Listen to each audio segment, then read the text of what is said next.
personally, Jen, I don't have that. I might use it. The Cohasset Harbor Moorings update, so I'll open it back up and then I'll hand it over to you and then I'll do the other stuff. Then we'll go. Hard to take. Kelly, are you able to see comments on Zoom from your vantage point? Okay. Let's reopen then. So we're out of executive session. And the next agenda item is the Cohasset Harbor Moorings update / vote on legal proposal. So Mr. Grady, would you like to give the update the select board put out last Friday? We sent this out as release, I believe, on 143 and a number of, but just to keep them in full transparency. Keeping with the Cohasset Select Board's pledge to be as open and transparent as possible, we would like to give you an update on efforts to resolve the differences between Cohasset and Scituate involving Cohasset Harbor. By way of background, in August, a lawsuit was filed by the town of Cohasset against the town of Scituate, their oyster farm licensees, and the Massachusetts Department of Marine Fisheries to protect Cohasset's interests, to which the town of Scituate responded by public efforts to take control of moorings in Cohasset Cove, which the town of Cohasset has managed for generations. The Cohasset Select Board is currently involved in negotiations with the Scituate Select Board about these disputes and has provided a proposed settlement agreement to Scituate on January 10th, 2024. At this time, while these negotiations remain confidential, we will continue to work towards a reasonable resolution to protect our town and end the impasse between the two towns. While we hope that we are able to reach such resolution, the Cohasset Select Board is also prepared to pursue its legal options to protect our town and residents if a reasonable and mutually acceptable resolution with Scituate is not possible. We will continue to work with Scituate and keep Cohasset residents informed as negotiations and events develop. Thank you, Mr. Grady. The board would also like to convey that we have received feedback through emails, some calls, also through the public meeting that we had in late December, right before Christmas. And we did take into account all of the feedback that we received when formulating the proposal over to Scituate. And so we didn't want our residents to think that, you know, their feedback was not accounted for. But that's where we are right now. We don't have any further updates. The Scituate Select Board is meeting as we speak. They meet on Tuesdays as well. And so hopefully we'll have an update sooner rather than later.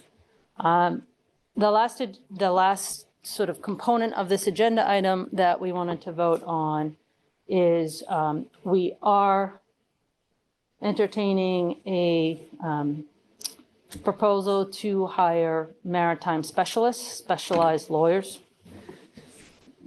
Their name is, their law firm is Clinton,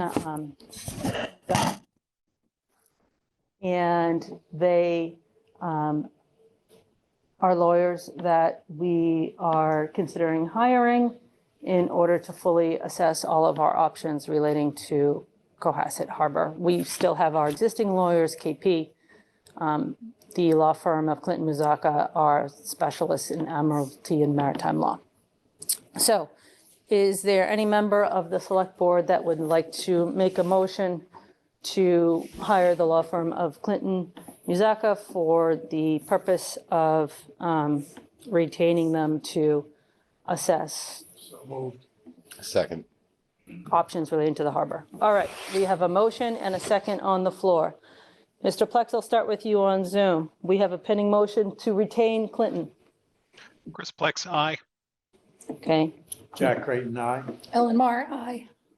Mr. Grady? Aye. Jean Haley Dippold, aye. All right. We have unanimous vote to hire Clinton to make sure we have all of our legal options assessed. So now we are going to go on to the public comment portion of the meeting. This is something that we are going to try right now. When we say we, this is something that I, as the chair, wanted to implement. This is something that a lot of towns are doing right now, including to be in compliance with a recent Supreme Judicial Court decision. And it has been recommended to us by others who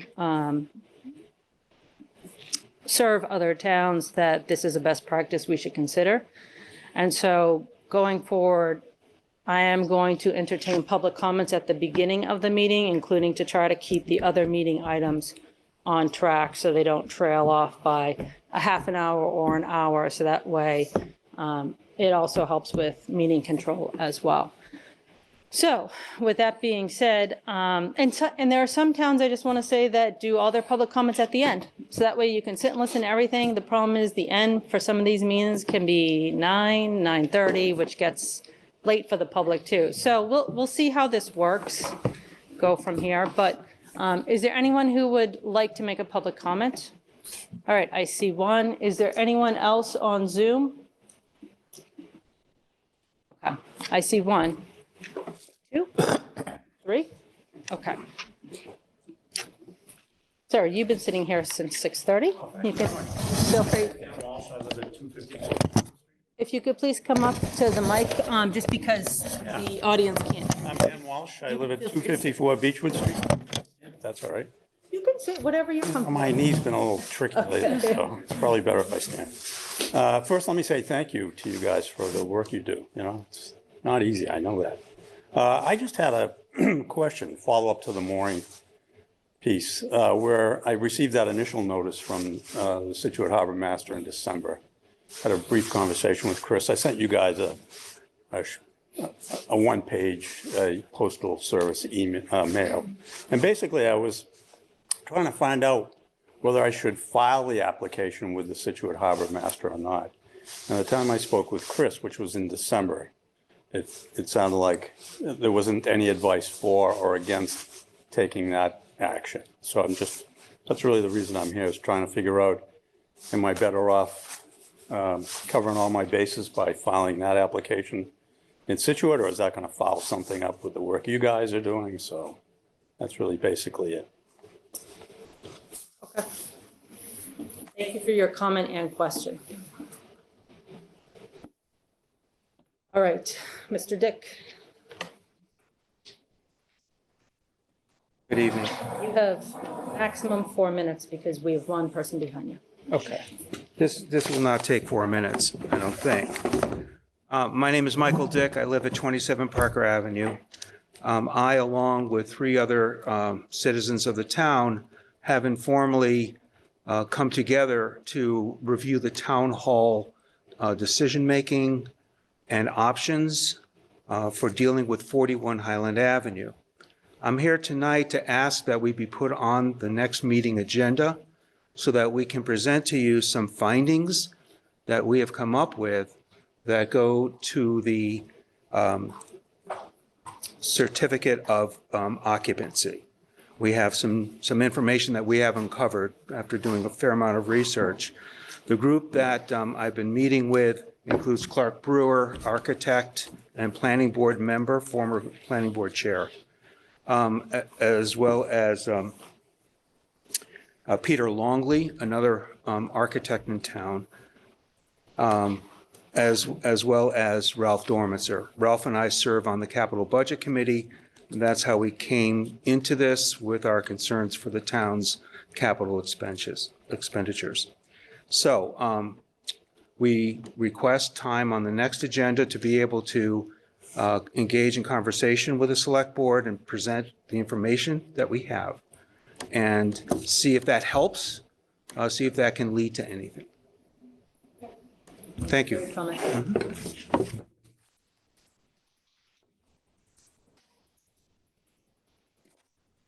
Hi, I'm Barbara Baumgarten, 260 Forest Avenue. I'm also the vice president of the Cohasset Dramatic Club. And just representing the club here tonight, inquiring as to the going forward status of 41 Highland Avenue and being kept informed of that. The club has made tens of thousands of dollars of investment at 41 Highland Avenue between lighting, wiring up to code, putting things back from the recent wiring escapades going on, and communication system that had to be repaired. And we just want to be kept informed of what's happening. And that's our request.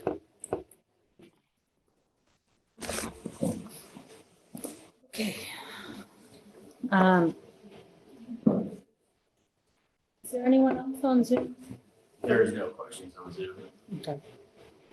Yes. Hi, I won't take even more than 10 seconds. Lisa Hewitt, Dick, I live at 27 Parker Ave, and I'm here on behalf of the Harbor Committee. I'm one of your appointed members. I just have almost a personal request for future gatherings of the Select Board. I work in government. I do a lot of government consulting, et cetera, et cetera. And one of the things that I'm finding a little bit frustrating is the acoustics in this room. So if there's any way we can do something about it, because I really was very interested in, you know, the what had happened this evening in your executive committee, and as far as, you know, the announcement Mr. Grady was so gracious to read, but maybe because I'm old, but I really didn't catch the whole thing, and you know, Happy. but in the future, if we could do anything about that, That's on the website. that would be wonderful. I appreciate that it's on the website, but if you bother to come, Chris, it'd be nice to be able to hear if the acoustics are just tough. Thank you. You have a microphone somewhere, maybe. Sorry. All right, we're all going to try to talk loud. Okay, it's 7:11, but I think we can start to move through the agenda, including to get to the select board goals, perhaps a little more quickly that I know folks here are interested in. So we do have, are there any objections to moving the board and committee appointment up? Ms. Jacobs? No, okay, hearing, seeing none. Would anyone like to make a motion to appoint Ms. Darlene Jacobs as an election worker? I'll make that motion. Is there a second? Second. All right, Mr. Flex, I'm going to start with you. We have a pending motion to appoint Ms. Jacobs. Chris Plex, aye. Okay, Jack Creighton, aye. Paul Grady, aye. Ellen Mar, aye. Jean Haley Dippled, aye. Okay. All right, now we are at select board goals.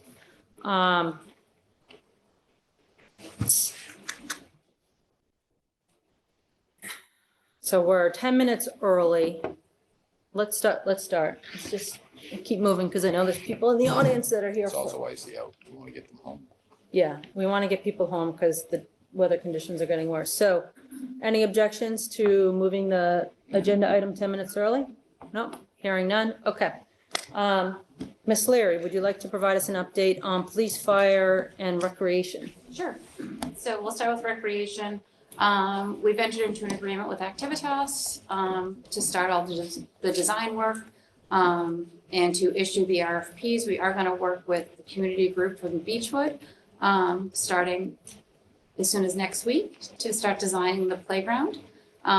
Because CPC has given money to recreation over the years to fix the basketball courts at Beechwood, we're going to do that project as well at the same time for cost efficiencies. So we're hoping to bid that in March for a groundbreaking April or May. So is this money we already have in the CPC line item that hasn't been spent but previously approved? Yep. Okay.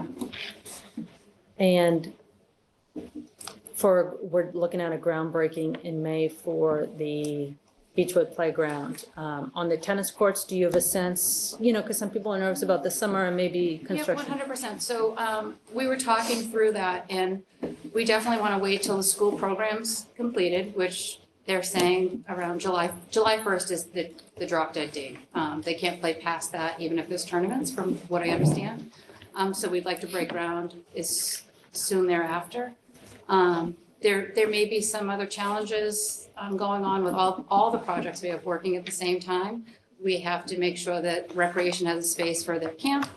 So while we want to do all these projects at the same time, we have to be mindful that we need a place for our kids to go to camp, and we may need additional field space. So as of right now, we're looking at starting the project of the tennis courts somewhere in early July. If that doesn't work out because of the chess game we have to play, the best time to do that is likely in September. So it's one of those two dates, and we'll work with the community to figure out what's best. But that's what's out there. And I'm sorry, I know you just said this, the Beechwood Playground, you're looking to break ground in As soon as May, May? because we'd like to get that up and done by midsummer so summer. the kids have a place to play. Any questions from the board on the rec stuff? Good work. Thank you. As far as the police fire station, we're gonna go into the RFP process to start with a design consultant, work on a study to make sure we're gonna get exactly what we laid out in the initial study process. So that's gonna start, we're sending out an RFP for that the first week in February. We've been working with Chief Quigley and Chief Dockeray to identify their planning and their space needs. So we're ready to issue that RFP. We will take ownership of the building as soon as April 1st. So it's a good time to start that study. Any questions on that? Anything from Zoom World, Chris, on any of that? Okay. Nothing? Okay. All right. Okay, so next is town hall. So we'd issued an RFP for temporary town hall space. That was issued a couple of weeks back. We've gone through the Q&A process. We've issued now, I think, 3 addendums to make sure we could answer all the questions. What it outlines is a temporary lease of 5 years for temporary space, asking for both a triple net lease option and then a gross lease option. There is an option to purchase at the end of the 5 years included in this RFP. They're due back this Friday, the 19th. We have a small committee together that's going to review them as soon as they come in, so likely over the weekend. And we'll be ready to present to you next Tuesday with our findings. And we'll go from there.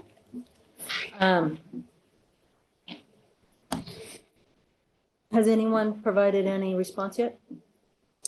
We do have 2 interested parties that have asked several questions during the addenda process, and we actually have a 3rd entering as well. So 2 to 3, maybe?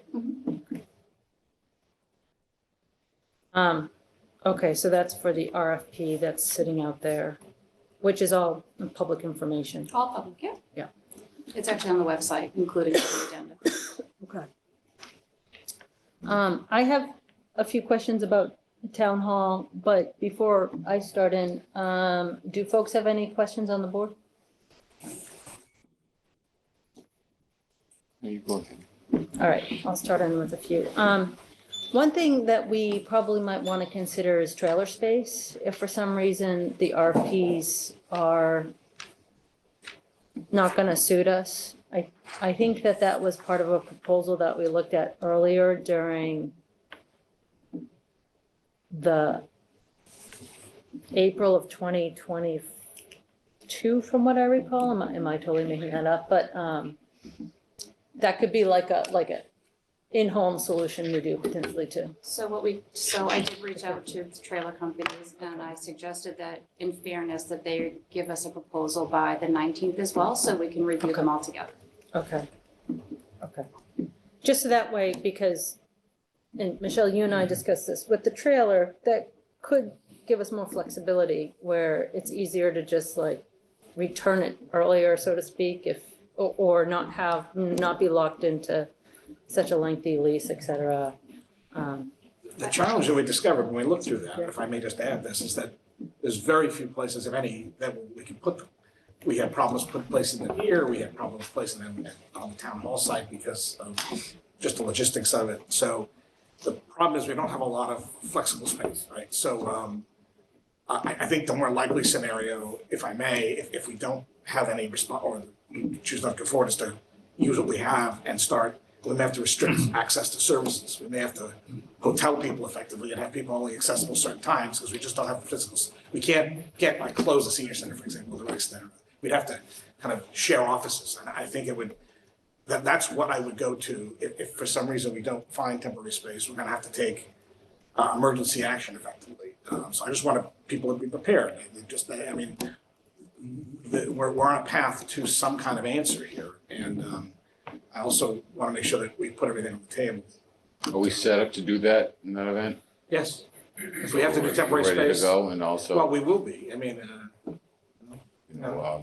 making homework and things like that, so we're all set up, so. well, we will do what we have to do. We haven't gotten to the nitty gritty of every, who's where, when, but we've talked about it enough that I think we can do that. Good. One of the questions I get from people around town quite frequently is there's confusion about understanding exactly what the building inspector's ruling has been about the building. Has been, some people think it's been condemned. There was no fire system for, I don't know, how many, since day one or for 10 years, and people really don't understand. So is there a succinct way we can explain why we've come to this with the, fire suppression system, et cetera, and so on? So I'm sure we can write something up and put it on the website so people understand more clearly what's happening with the building. John Helen did provide a letter with the reasoning why we were to vacate the building eventually. We can share that, it's public information. But we can certainly put something Did together. he ever, I know I've seen the letter, a lot of people haven't, but one question that I've had is, why did he just issue the order now when this is a standing problem? So the way I understand it, and I don't want to put words in his mouth, is that we've always had a path forward. We've always had the Town Hall Building Committee working on a project. There's always been a project on the horizon.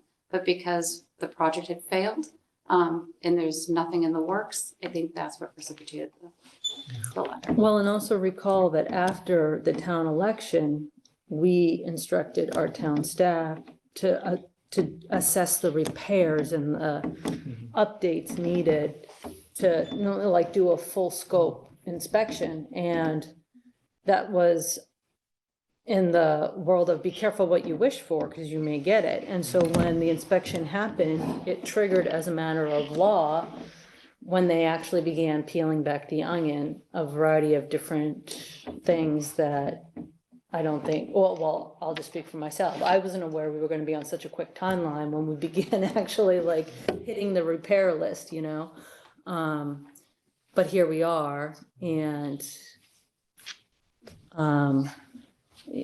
I will say that if we're sitting on a letter from the building inspector requiring us to do something, Going to do it.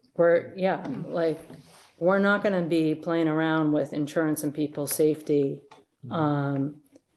if we have notice of issues that need to be addressed. And so I feel strongly about that myself. I second that. That's exactly, Gene, what I wanted to bring out in this meeting in the public forum with, on Zoom, because people ask these kinds of questions. And I think it's just a good time to bring that exactly out so people understand what was behind this. Yeah, and on a related note, we did want to thought this was precipitated by the repair list, like what are the repairs, how expensive are they? Which will help inform in part maybe what we need to do with RFP and the different options out there too. And so give us a sense, Michelle, of the repair. So there's two things. We have an immediate repair list, right? Which would be those life safety items that I think John has identified. And number one is the fire suppression sprinkler alarm system. So that's the number one thing. And then we talk a little bit about, what would it take to renovate without demolishing the building? I think that's been a question that's been asked. So just from pulling some numbers from the most recent response from the tradesmen, we came up with a cost of about $10.5 million to renovate what we have today. However, that doesn't include your OPM, your contingency, any of your schematic design. So that is just really construction and repair work. You had talked a little bit about maybe taking it piece by piece and, you know, replacing the roof and replacing the windows, and we do have costs to do that. Albeit they'll have to be updated, but we do have some line level detail that we can share that outlines those costs. And when do you think that you'll be ready to share in a more formal way the 10.5 and the timeline of what we're looking at? I think we'd need well, if you want something formal and we're talking about going out to RFP formal, or are we just talking about? I think enough diligence, like if we wanted to do a survey to the town and say, here are the different options we're looking at. We've got these RFP responses. You know, we know the repair list is at least this, which is going to be the cost, you know, to the taxpayers, regardless of how you slice it, whether it's over, you know, 1 year or 10. I mean, if it's over 10, if it's piece by piece, it's probably going to be a lot more expensive, but. Yeah, I mean, we can work with some members of the Town Hall Building Committee. We can work with the OPM that we had hired for the job. And other community members are welcome to weigh in, but we have the list, we have the costs, and I think within 2 to 3 weeks, we'd be able to pull something together and be able to present it. We should get that out. So why not, okay, so our next select board meeting is The 3rd, the 30th. the 30th. I was looking.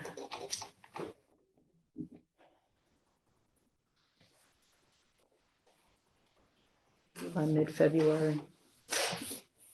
Looking at mid-February for.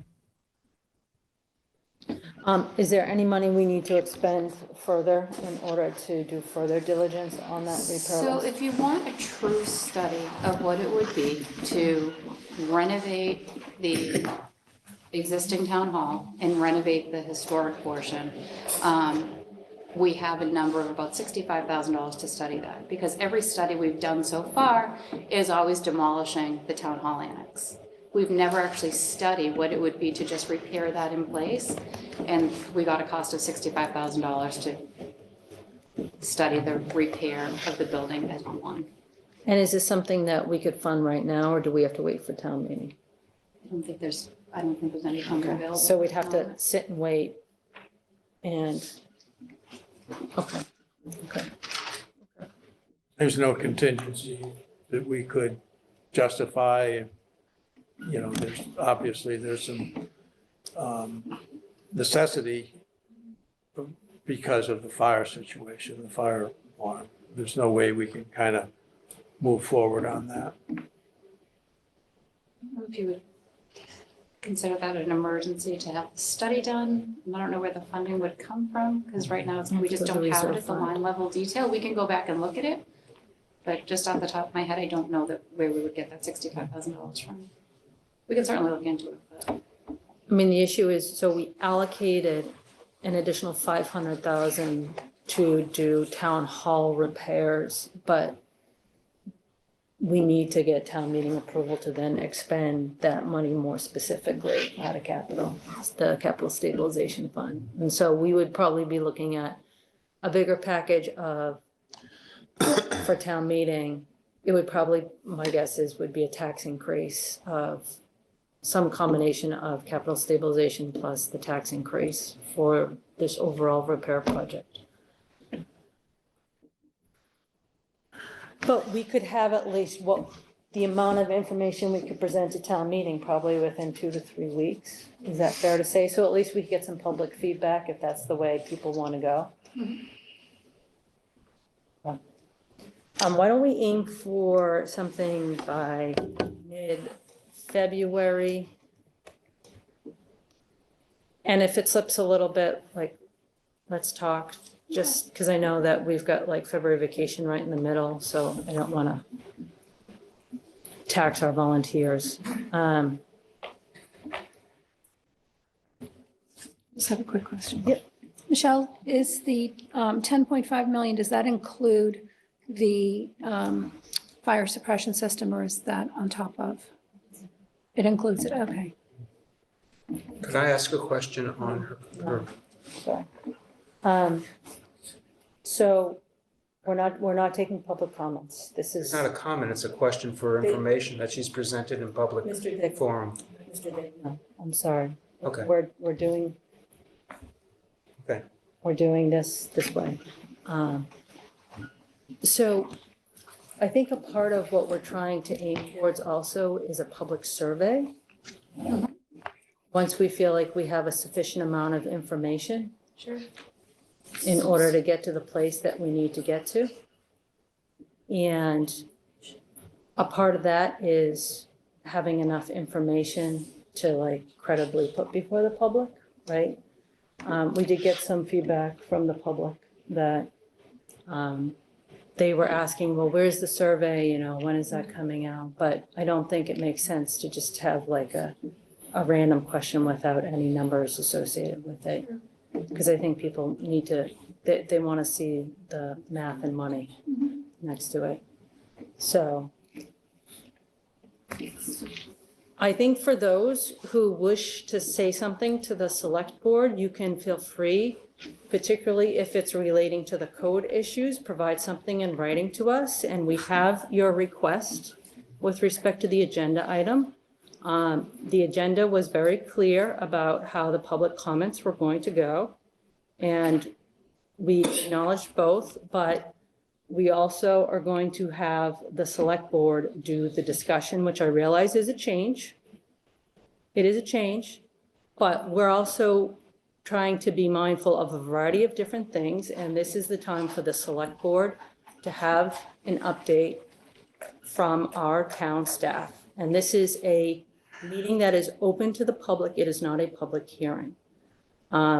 So with respect to the other issues relevant to town hall.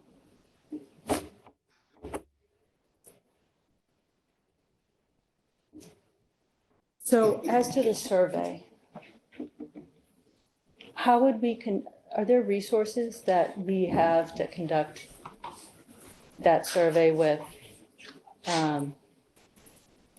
communication funds? Like we were going to use Justin to previously do it, but. We have access to survey monkey. We have, Okay. we can do something like that.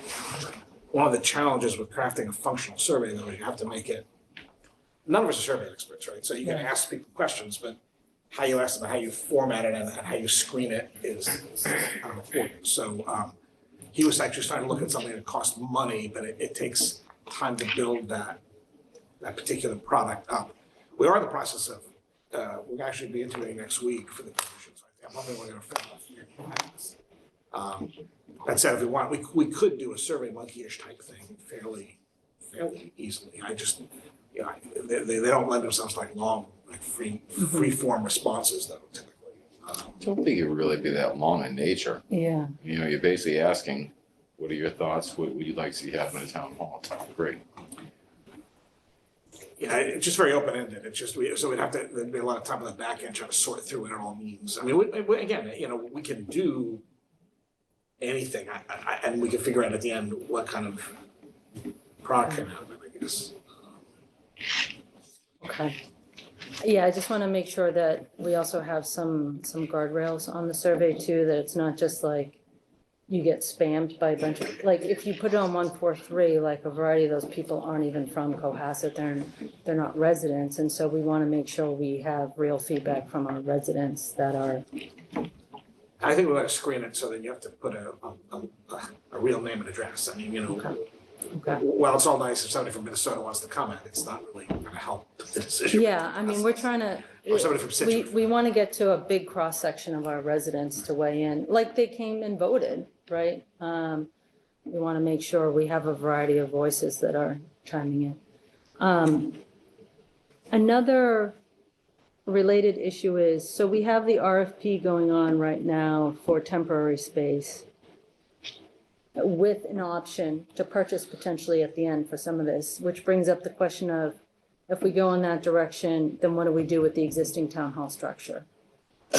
We have folks like the Cohasset Drama Club who use it, and a part of what the board may want to consider, and I want to open up for discussion, is if we move in the direction of looking at another building for our municipal operations, do we want to start thinking about a group of citizens that may want to help us think through what next with the town hall if we go in that direction? You know, working with the drama club and other nonprofits that are in Cohasset, if we decide to move in that direction, because I think we'll have to consider a few options in parallel. And I do think that one of the issues we ran into is what happens to the fate of the existing town hall if we move municipal services somewhere else? I think the answer to that's a resounding yes, depending what we do, if it's the historical part of the structure that we're going to keep and, you know, going forward with it. I would say yes. It'd be nice to work with people. I don't know your name, I'm sorry. Ms. Baumgarten. Baumgarten, and working with Ms. Baumgarten and stuff like that do those nice work with the plays. Those would be an ideal situation. That'd be worth a committee to come up with. I've been an advocate for a long time that the ultimate solution for a portion of the town hall, the auditorium, is some kind of historical preservation trust. What that does is it takes it out of the municipal purchasing and requirements, which means any work that's done is a lot cheaper. It's also a wonderful conduit for our community preservation funds, which are specifically meant to be used for projects like that. So that's money we already have, and we can leverage it by having it to a non-municipal entity, nonprofit preservation trust, and then all the things like the drama club and all the other great organizations that use and appreciate it could actually have some control. And I know they're all very concerned about what will happen if this were to go away. So I think that something like that is a long-term, very positive thing for the town. And this is an opportunity when everything is in flux to make some fundamental changes for that. So yes, Gene, I think it's a great idea. How are you feeling, Chris? First, thank you for acknowledging me. I know it's tough when I'm on Zoom. I would echo what Mr. Grady said, that I don't think it's a question of whether or not we should retain town hall. It's an important part of our history and an important part of the town.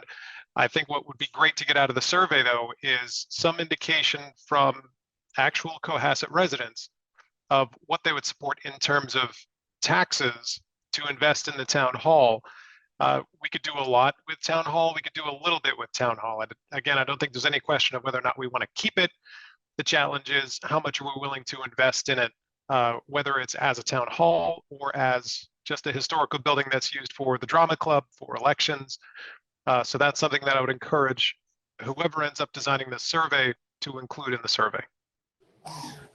Well, and I think this goes to one of the options that if we present to the citizens, let's say hypothetically, we have an option to move municipal services outside of the town hall, but retain the town hall in some sort of partnership with a nonprofit, or potentially, I mean, I'm just going to say it, sale to a nonprofit where they can renovate it probably for a third of the price that we can.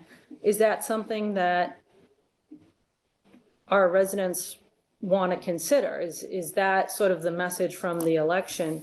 I think that these are options we want to probably put out there, but with respect to the last option I just articulated, I do think it makes sense before we head to the survey that we have a sense of the willingness, like where the nonprofits stand in terms of what's realistic from their perspective, because it is going to be expensive to fix. There's no question about it. We've been struggling with prevailing wage for many years in terms of these fixes. And so would the board be amenable, I'm just sort of brainstorming that, asking Michelle and Chris to reach out to the drama club, the South Shore Arts Center, the Historic Society. I'm trying to think if there's another nonprofit. Cohasset Common Historical Commission, the Common Commission? Well, they're a historic district commission by the government. They're not a nonprofit. So they're appointed by this board. They're a historic commission for the commons, so they wouldn't really be like the government giving the government money. But it might make sense to have a discussion with them to see if we were, like, let's say we rewind the clock and go back to where we were when the One Pleasant Street first came up, and I'm just using them hypothetically, like, and then we went to them at that point and said, hey, what do you think? Is there something that might be viable in terms of where are you guys at? To open those doors, because that could be another viable option that we might want to think through and potentially put on the survey if it looks to be viable enough for us to consider. But again, we're dealing with a lot of moving pieces, so I don't want to get ahead of ourselves either. I think the important thing is to reach out and take a sense of the community. Is this something that the community thinks is worthy of supporting? I suspect that it does. We're a very historic town. We love that town hall. We love our common. We don't have to have the commission, but the commission members may want to be part of a working group or whatever. But I think if we ask, I'm pretty sure the answer is going to be, yeah, let's all work together as a town to figure it out. I think, if I may, we should think a little bit bigger on nonprofit. I'm just, 10.5 million, take $1.5 million out for fire suppression, which we have to do. 9 million amongst our local nonprofits is a lot of money. And are there bigger entities out there? Are there regional food banks that could use space? You hear about them in, school basements and church rectories and things like that. Are there bigger options and bigger organizations that would be in keeping with Cohasset and the character of our town, but really have an ability? And I don't mean any disrespect to the drama club or the art center or South Shore Playhouse, but it's $9 million, right? It's a lot of money for what purpose would they want to use it for? But if we think of, places that, organizations that are in need, we resolved our emergency management issue by moving it to 135 King Street eventually. But are there other things that are bigger? Are there more regional opportunities, along the South Shore that could use however many square feet, 20,000 square feet, for a bigger purpose that might be able to fund the repairs? Ellen, if I could jump in, I like where you're going with this. I think it raises a separate issue, though, which is I think the town would like to retain some level of control over the town hall. So if town hall is no longer town property, and I acknowledge the advantages that Jack raised, do we lose some control over it? Would we lose the ability to dedicate a portion of time to the drama club, dedicate a portion of time to town elections, and whatever other things we'd like to retain at that town hall? Yeah. I was thinking just the annex, Chris, but you raise a point, and if my memory serves me correctly, is, we talk about the building as two separate buildings. They're really not. From my understanding, when the annex was attached in 1987 and the mechanicals were conjoined, it is considered one building. That's why we have the fire suppression issue. So I don't know if you can separate the historic, we'll call it the historic town hall, and renovate it and have, ownership of it and separate ownership of the annex. I don't know. I think I would need a more definitive legal answer, but I think I remember that from Mr. Hallen's presentation. You're right. They are, like the electrical panel is like right between the two of them. It serves them both. Now, some of the mechanical stuff, you could cut off some pipes and all that, but it looks easy on the outside.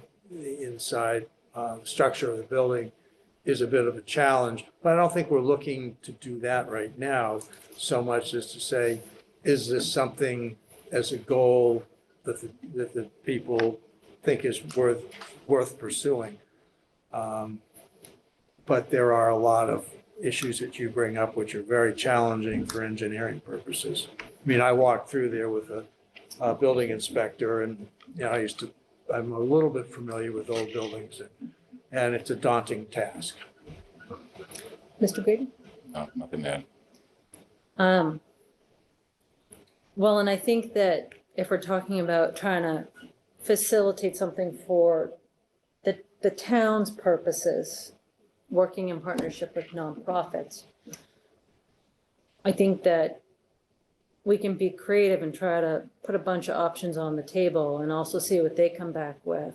We have talked about tearing down the annex in the past, including to lessen the cost of repairs if it does remain just as like the historic Playhouse.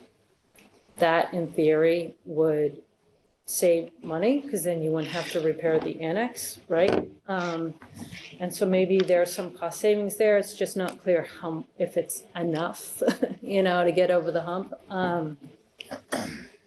I think too, there's CPC money out there as a potential, although I think if, Michelle, correct me if I'm wrong, if you take CPC money, you have to do prevailing wage.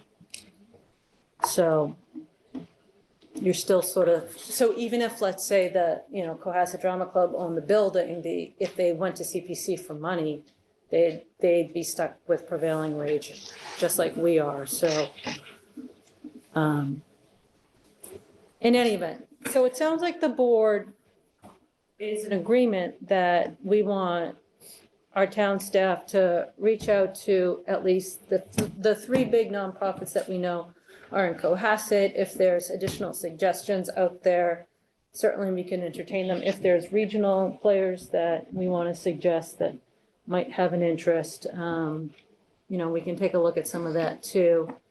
Although I think starting with our local nonprofits makes the most sense, to see what sort of interest and appetite they have. And then we can just continue looking at, all the different moving pieces and options as they develop. Is there anything else that people want to talk about with respect to town hall? Okay. All right. Zoning bylaw, reform and priorities. So this is a topic that we had previously discussed. We are hurtling towards annual town meeting. And we're trying to figure out how much we can take on and what we should take on in terms of approach with respect to annual town meeting. And this isn't necessarily about what we can and should do with respect to like the zoning bylaw reforms generally. It's more, I think this is more about like our priorities and what we think we have the bandwidth. And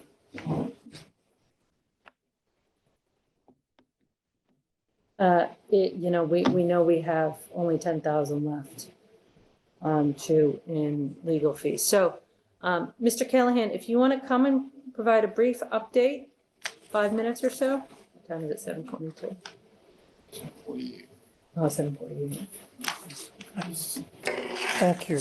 Tom Callahan, Chair of the Zoning Bylaw Committee and the Planning Board. I assume everybody got the memo I circulated after I spoke with Jean at length last week. Appreciate the opportunity we had to speak. And I've outlined for you what's still left to do in the bylaw. It's a lot. There's still a number of articles that haven't been touched, and the objective from day one has been to clean up and reform the entire bylaw, not just bits and pieces of it.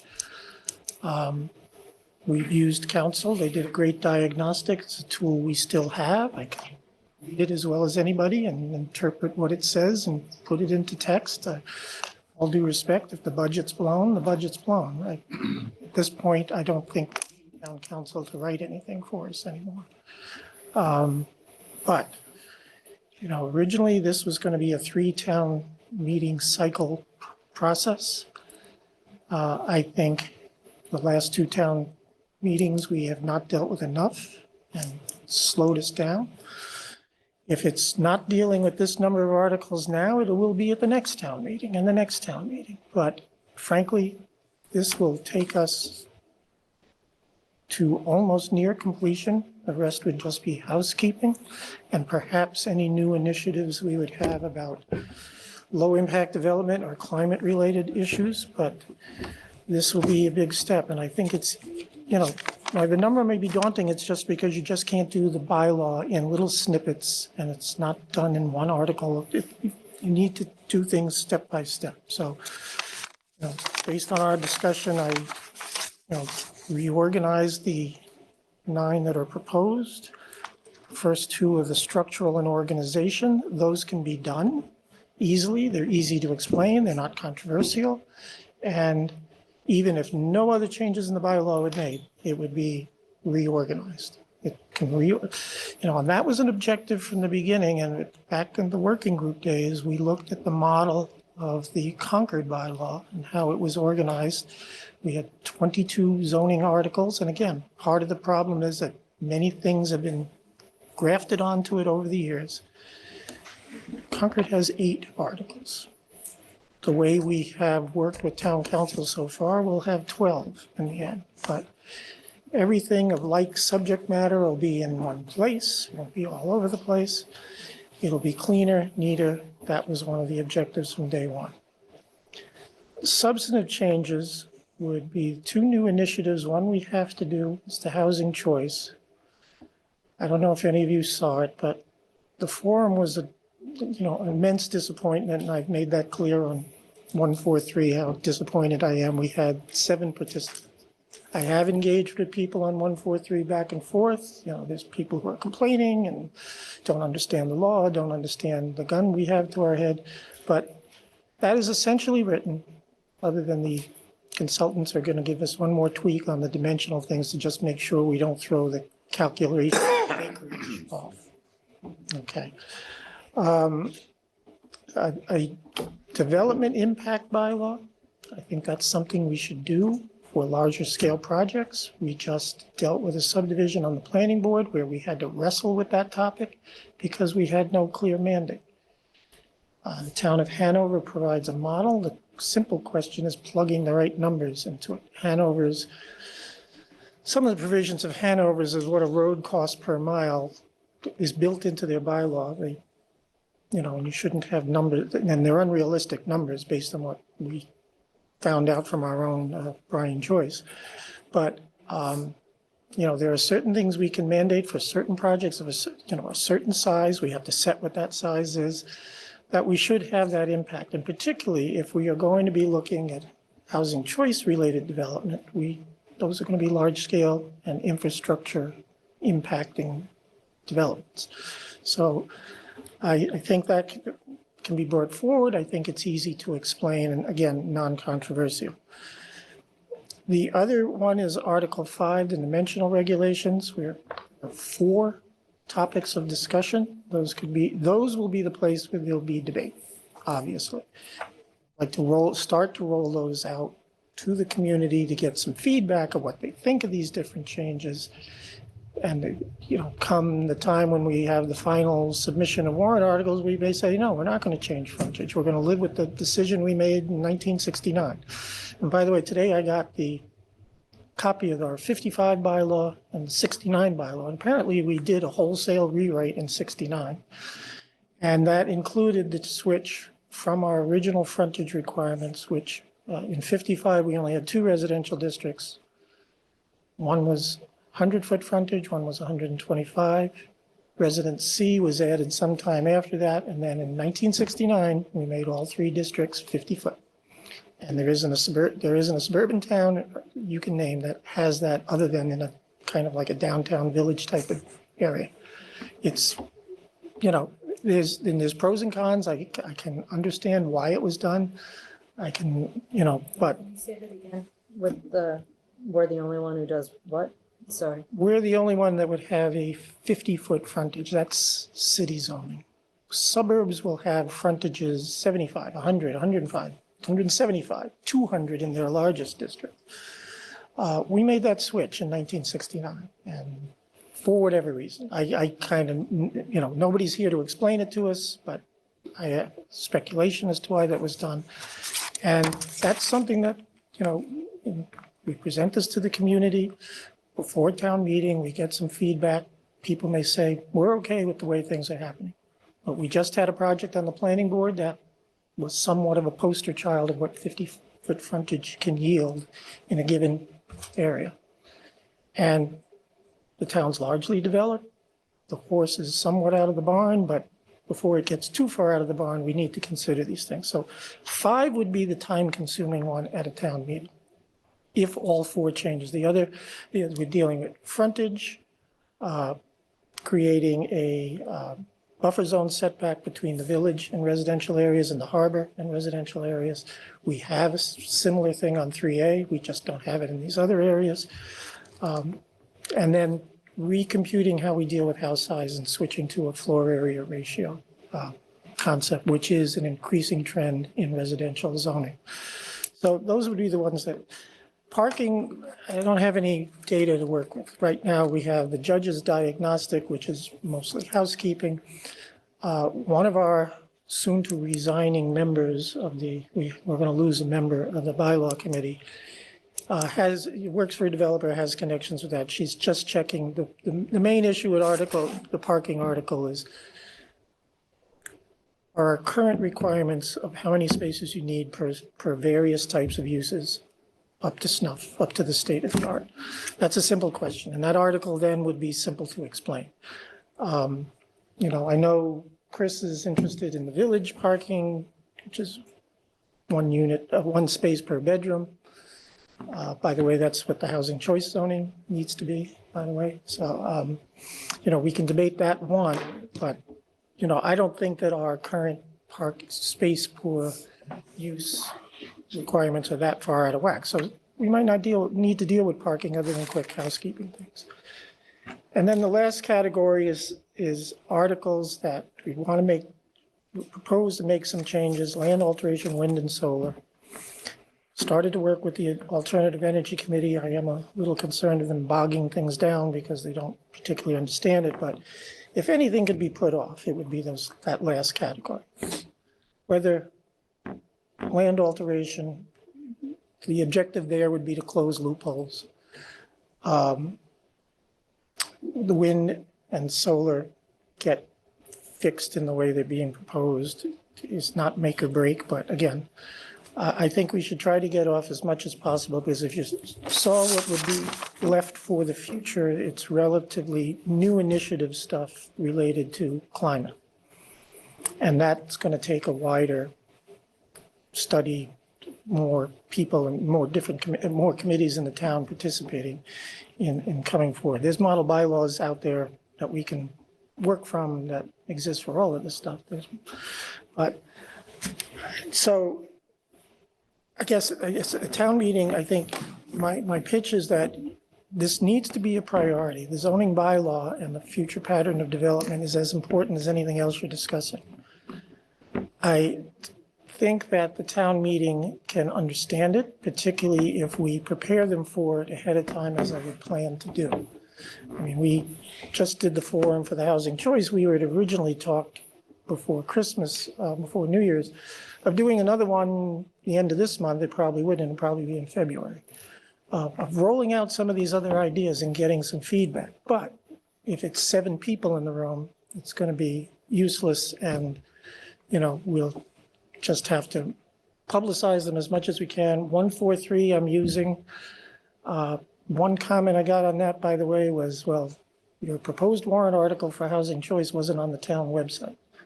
And so I asked Cassandra today to put it on the ZBC page and even on the front page of the town website. The changes that we would propose need publicity in as many sources as we can. And a number of people, the past town meetings and this one, are saying, we wish this stuff was on the website. Apparently more people look at the website than maybe we think, but we need to you know, without a newspaper of record like we used to have, it's very tough getting the word out there.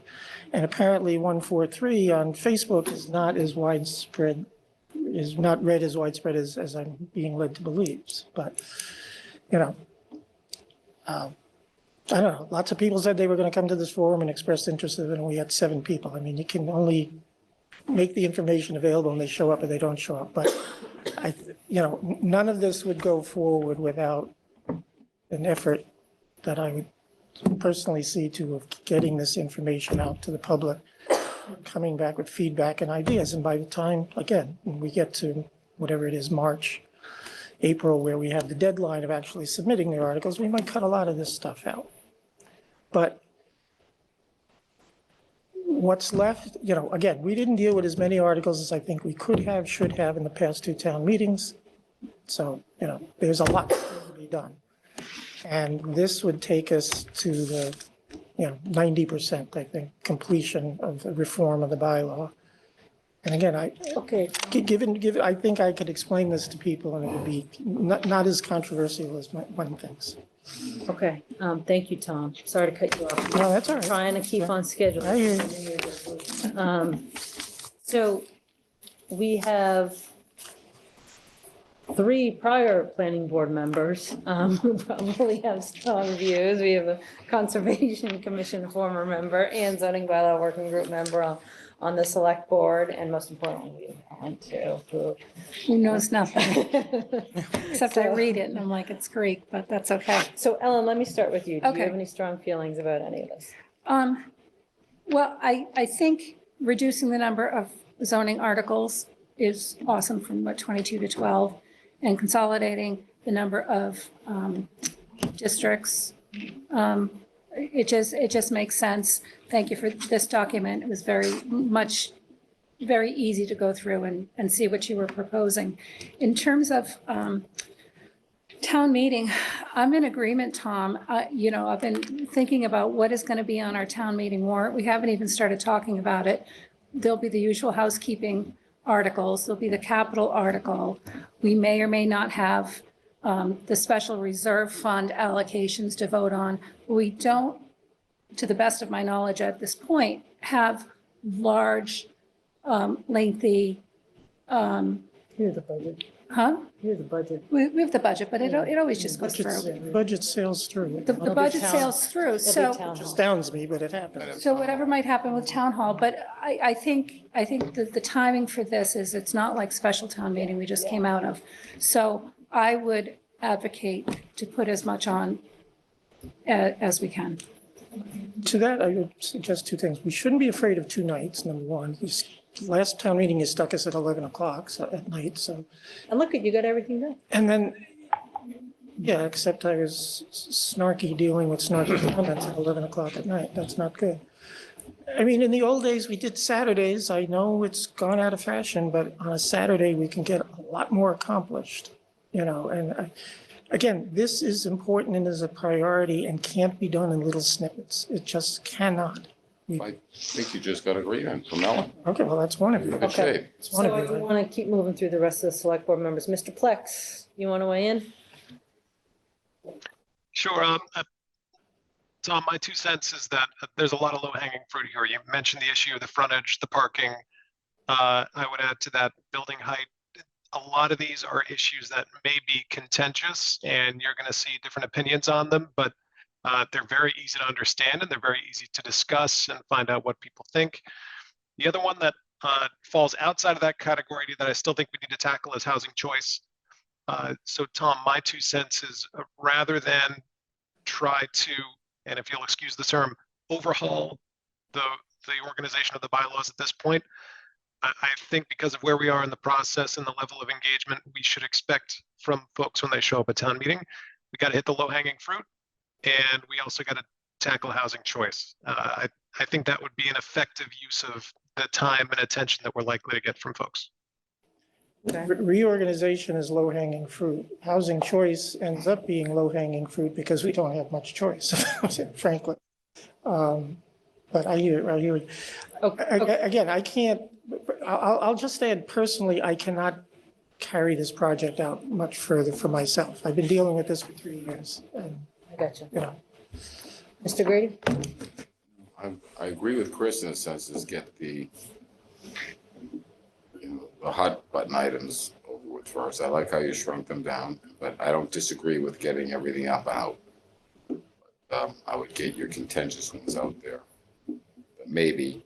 And then, again, I applaud you for putting up the, I'd like to see it done in one night because it's something that's been hanging around for a long time. like I said, forums may prove that people aren't ready to go with some of these substantive things, and that's why that Article 5 changes are broken up into pieces, so it all doesn't rise and fall because of one controversial issue. They can all be separated and voted on their merits separately. I'm also, Although height, revisiting height hasn't been on our. I'm also a agenda. firm believer in presentation, Tom. Okay, Just leave that to me. okay, Mr. Creighton? Yeah, I think, and the select board liaison to this. We have a couple of issues we want to make sure. First of all, because of the MBTA related legislation, we have no choice on housing choice. So this is something that we have to do. Some of the other things that are probably important is the buffer. We're hearing a lot about that. Impact is important, and what impact is it says, and you have to be very careful because there's been some recent constitutional rulings on what you can and cannot do.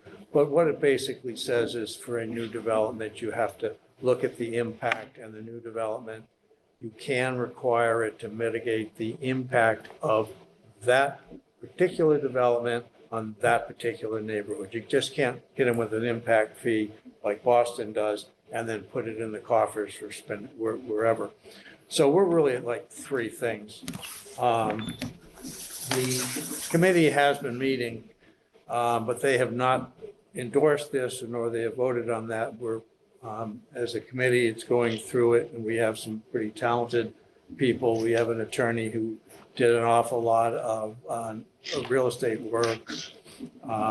We have an architect. And I think it's probably important to have them work through. From the select board perspective, I think tactically speaking, what we want to do is we want to make sure that whatever we do is simple and gets passed. We don't have to do it all at once. We can do it step by step. And I think a very painful lesson was learned when 3 years ago, they brought forth a comprehensive plan. And what happens is somebody doesn't like this and somebody doesn't like that, and pretty soon you end up with nothing. So I think the tactical reality of town meeting is we need to prioritize the things that can be presented. And if they can't be presented, we put them off till the following year. And I think it's important for the committee members who have been there to recommend, you know, we may say 3 or 4 things, or give us a sense of priority. And then as a select board, we should prioritize what is passable. And if we can't get it all done at once, we can. And I haven't spoken to Judge Cutler, who is willing to assist on a limited pro bono basis for some of the clarifications. So anyway, that's my 2 minutes. All right, thank you, Jack. I just mentioned by Judge Cutler, she just gave us a rewrite of the wind energy article, which in large part is organizational about moving junk, well, not junk, but stuff that may change more quickly as the state of the art in the industry changes, move them out to regulations. That's been an objective since day one. It was a lousy written bylaw years ago to begin with, and the same with the solar. She wrote something that incorporated her diagnostic changes and my substantive changes, and so it's done. And if she continues to do something like that, that's Point of fine. order, I've talked to Judge Cutler.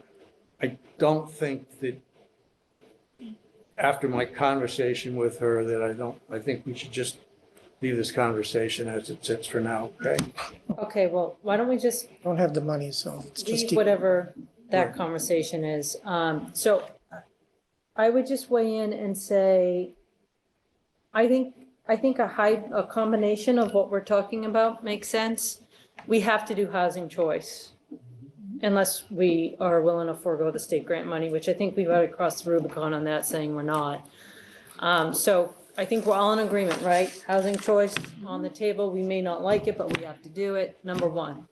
Number two, what I'm hearing is we want to do the low-hanging substantive fruit that we perceive is in need of changes. That includes, and I'm taking notes, so I want to make sure we're all sort of on the same page here. Parking requirements, that's out of Article 7, 1 space per bedroom. I'm seeing Mr. Grady nod. We'd like some feedback from the zoning bylaw working group and any data that is being generated. It is interesting, housing choices requiring that already, so that we would conform our requirements to the new housing choice requirements. So parking requirements. The frontage, the buffer zone, Building height. the building height, and then I want to put out there a proposed floor area ratio, which is something Mr. Farag suggested, which I think is a good suggestion that we want to focus on, and the impact bylaw, which it looks like is well on its way as well. They're all on their way. Gene, on a little explanation of what the floor area ratio does is it addresses the problems that we're concerned about with large home reviews. And it says, basically, to oversimplify, whatever you build has to be proportionate with the lot size and the height of the building. And it's the ratio between some things. The practical impact is a very sophisticated tool to control the way our neighborhoods look. You don't have a really huge building on a small lot. So I don't want to go into a lot of details, but that's very important. So before we have, I want to hear from the board, that list that I just said, the impact bylaw, proposed floor area ratio, frontage, buffer zone, building height, parking. What, may I ask, where did building height come from? Are you suggesting changing 35 feet? Mr. Plex, waiting. Yeah, I raised that. So I do think when you look around town, building height is an issue. If nothing else, we need to have some transition between the taller buildings in the village and the less tall buildings in the single family neighborhoods. That's what the buffer zone would do, and the proposal is there would be, in this buffer zone that you create, a larger setback and a lower height than the 35 feet. So Chris, I think you're, I don't know if you can hear Tom, I think you're talking about buffer zone instead of building height. Is Yeah, that fair to say? Like the graduated height as you get closer to the residential districts? Then we're on the Different same, names for the same issue, and we're we on the don't need same to get page. into. No, detail. I was concerned you were talking about changing the 35-foot limit everywhere. I get what you're saying on that, so that's fine. Okay. We're on the same page. So I'm trying to take everyone's feedback and put it into a clear list of the impact bylaw, the proposed floor area ratio, the frontage, the buffer zone, and parking. Have I missed any substantive changes we want to prioritize? I don't think so, And right? housing choice. And housing Yes. choice. The organization. Yeah. We have no choice in how to. And then the third bucket is, I think to Ellen's point, if we can do reorganization and it's not a heavy lift, I would be in favor of, let's just continue ripping the Band-Aid off as we go, because we don't want something that's half done either, particularly as we're doing all these substantive changes. Is anyone opposed, assuming that we can get the group and the resources focused on the substantive changes? Well, I'm not opposed. Can we get board consensus on I'm not opposed. we're willing to support the push for the reorg at the end? Yes. Okay. I have Ellen. I have Paul. Yes. How do you feel, Chris? As long as we actually have capacity to do it, yes. Okay. So that's qualified, but I think we're on the same Okay. page. Jack? I'd be a lot more comfortable having KP Law and Judge Cutler do that final reorganization. Okay. Well, can I make a suggestion on KP Law? I think that if you guys, the zoning bylaw working group with Tom and your help and David's and Clark and Cassie's, if you do a proposal, we still have the money that they can do that review That's based on my whatever thought. we come That's out what with. my thought is. Right, and my suggestion in that memo is they can review what we do. We don't need them to write it at this point, all due respect. Okay. They don't live here. They don't know the issues as we do.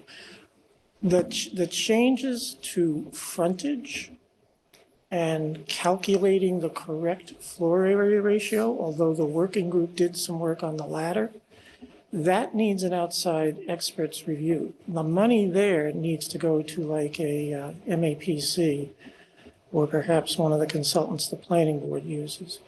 That is where we're going to need money spent because that is data-driven.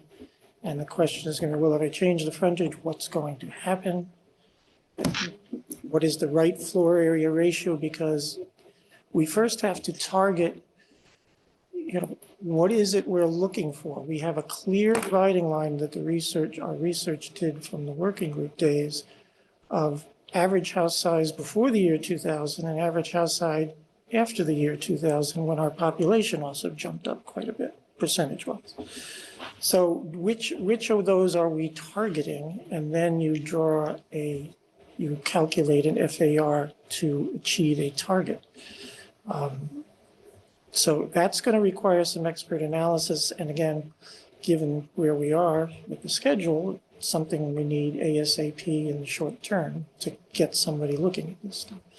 But I appreciate your support and I'd like to just, be able to start floating these ideas with the public. And we may find huge opposition. We may find everybody's okay and we sail forward. I think, Tom, before you float the ideas with the public, I think it should come back to the board in terms of what the substantive idea is that's being. Okay. Including it, I think if you need any expert analysis, if your group wants to identify specifically what you think we need, we can work with town staff to see and Cassandra and MAPC to see what we might have available. Town meeting actually is much longer this year. It's out in June, so we do have some extra bandwidth. And I think, I know it's not that far, but since we're being ambitious, let's be ambitious and see what we can do. All right. Well, I think we have to be careful of we've run through the budget. It's unfortunate that we're out of money that was allocated to take care of this, so we have the retired Chief Justice of the Land Court who was putting together a very succinct and efficient way of doing this. We're out of money. There's a lot of money that, You've also received quite a substantial sum of free legal help from yours truly, and I'm willing to continue to do that for a period of time, but she's not the only expert in the room, Jack. Oh, okay. So again, on the legal fees issue, let's set that aside for now. And we are very lucky to have Judge Cutler. We're lucky to have all of our volunteers. I'm thinking, I took your comments to mean more, we need like a data, an impact analyst, analyzing our property. And MAPC, basically. yes, we need MAPC. And so if that's what we need, so again, if you can go back to the zoning, the ZBWG, and based on this list that we just went through, provide us with what you think is realistic in terms of resources you need, a timeline for coming back with the proposed substantive changes, any public forums. Like, we can work through this together. And I think that would probably be helpful, including to continue to get the public awareness that you want spread too, because I do think that we probably have, with all due respect to the zoning bylaw working group, more people watching the select board than your meeting. So we want to try to reiterate your message. Maybe you have one, we have three, but let's continue to keep this on a tight timeline and go from there, if that makes sense. Yeah, and a lot of what you'll see is already here. Yep. So maybe I'm just adding material to it. Okay. All right, I appreciate it. All right, thank you. Thanks Thank very you. much. Okay. Now, we are at the budget message. Oh, I'm sorry, we skipped community events. Okay. So this is one of our select board goals, community events / parade. We've received interest / feedback from a resident, Mr. McClellan, who has been instrumental in putting together the fireworks last year for the 4th of July. He would like to continue forward with trying to do that. I think he's looking, I think I interpreted the information he presented or asked for was some sort of committee to do the fireworks, but I wanted to pause before we got too far down all of these roads and just get a sense of where the board was, including on events like the fireworks or some sort of parade, even if it's as simple as like walking around the common for the kids. You know, something to spur a little more community building. I think we find people really enjoy it, but it does take work and resources on our end. Well, I think the Memorial Day Parade is a signature Cohasset event. I think the fireworks were a big addition. I think people really like that a lot. 4th of July, I love 4th of July. But I don't think we want to try to outshine Memorial Day. I mean, that is a signature event. I don't know if we have resources. A fun 4th of July walk around the common for the kids might be appropriate. Okay, thank you, Jeff, for your input. Mr. Plex? I agree with Jack. We have to be careful that we're not trying to redo or outshine Memorial Day that as a signature event. I think what we did for the 4th of July last year was great. I'd love to see that repeated. I'm sure if we got feedback from Mr. McClellan, he'd have some thoughts on tweaks to the plan. But for 4th of July in particular, I'd really appreciate input from Mr. McClellan and also our police and fire chiefs to figure out how we could do that better. Okay. Mr. Grady, Ms. Marr, want to weigh in at all? 4th of July was outstanding for people. It was a nice bring together. As a matter of fact, I'd expand it. That'd be my thought, just make a day out of it. Open up the common. You could have games, food and stuff like that. Go down, then people come down as families to see the fireworks. And it's a short hop. I mean, it'd be nice. You could make that a signature event as well. Memorial Day is a fantastic event. A lot of walking, but it's a very good event. But the 4th of July was outstanding. I think it boosted people's morale to a degree, coming out of COVID and all that, because we didn't have the Cohasset. What was it, 250 or 200? 250. And so why wouldn't you want to make Independence Day a signature event as well? You know, as I said, open up the common, cookouts, and just make it a good day. Then walk down and see the fireworks. I think that'd be a fantastic idea. Okay. You could have a parade if you want. Ms. Marr? Any immediate reactions? Well, the first thing would be, I think the fireworks are good. It's unique. It's not something Cohasset does on any other holiday or event. We do have, there are a fair amount of parades. There's Memorial Day, there's the Little League Parade, there's, you know, whether it's a parade or not, there's the turkey trot, there's the road race. There's a lot of, you know, in the road activity in the town that, although it's not town driven, it is community based on all of those. And I think, I'm trying to remember how much it was last year. I think we asked for 20,000 for extra police and fire. It was 20. We had like 42 left over from the 250th.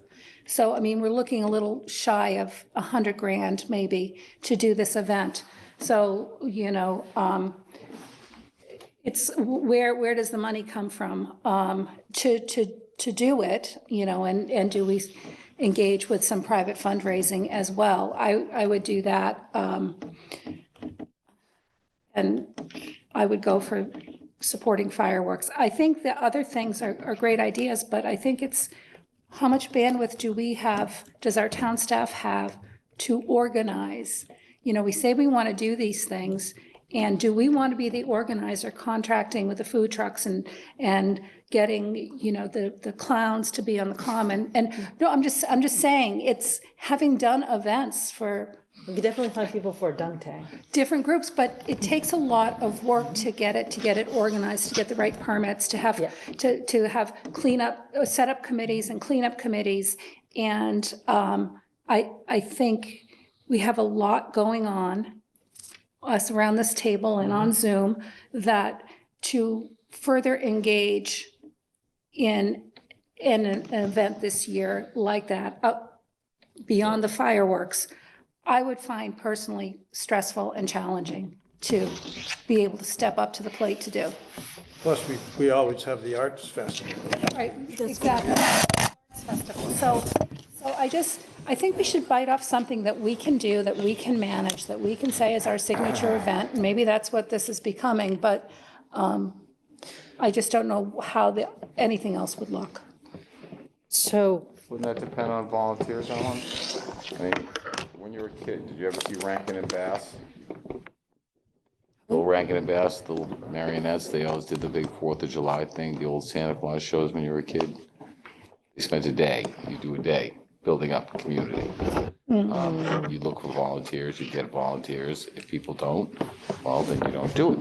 But no, I don't think that there's anything wrong. A little morale boosting, myself personally. And I don't think a day on the common is gonna really break the bank. Or something like that. Again, it's just a suggestion. I wouldn't take it to the 9th degree where it's gonna be a cause of angst. Well, here's what I would suggest for this board is that think about what you want to do in 2024, 2025. Because if we're trying to plan for community events that may be farther off, to Ellen's point, we really should budget and plan for it. And it could be starting to appoint a committee of volunteers to take the laboring oar with a lot of this stuff. Hingham, for example, has a huge parade. Their Rotary Club runs it. Yeah, they work with the town, but they're not the organizers. It sounds like from what I'm hearing is that we feel like from a bandwidth perspective, doing a great job, but the fireworks is probably where we're at right now. And luckily that's on July 4th, so we're going to cross over into the next budget year. So we'll be able to squeak across that line.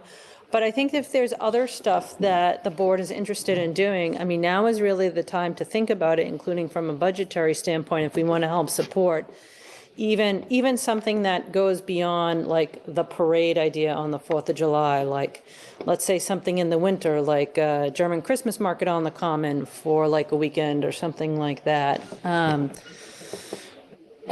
so I would suggest we continue to talk. So it sounds like the consensus is yes on fireworks. Let's begin to figure out what that entails and maybe continue to think about some of this other stuff, including if there's anything we want to consider from a budget standpoint, we really should be doing it now for your future selves in, 2025. Because I think that's when you're really going to need to think about this. What happened last year was we got jammed trying to figure out how to get money for the fireworks when we hadn't budgeted for it. And so it really sort of limited options, right? And so I'm trying to provide some space if we want to do more. So does that sound good? We'll focus and work with Craig on the fireworks and figure out sort of logistics there. And see, maybe it will take a year to get like a July 4th Community Family Day off the ground, but at least we'll have the money to, if that's something that everyone wants to do, we'll have the money to begin like moving and getting there. How does that sound? Okay. All right. Speaking of the budget, let's go to the budget message.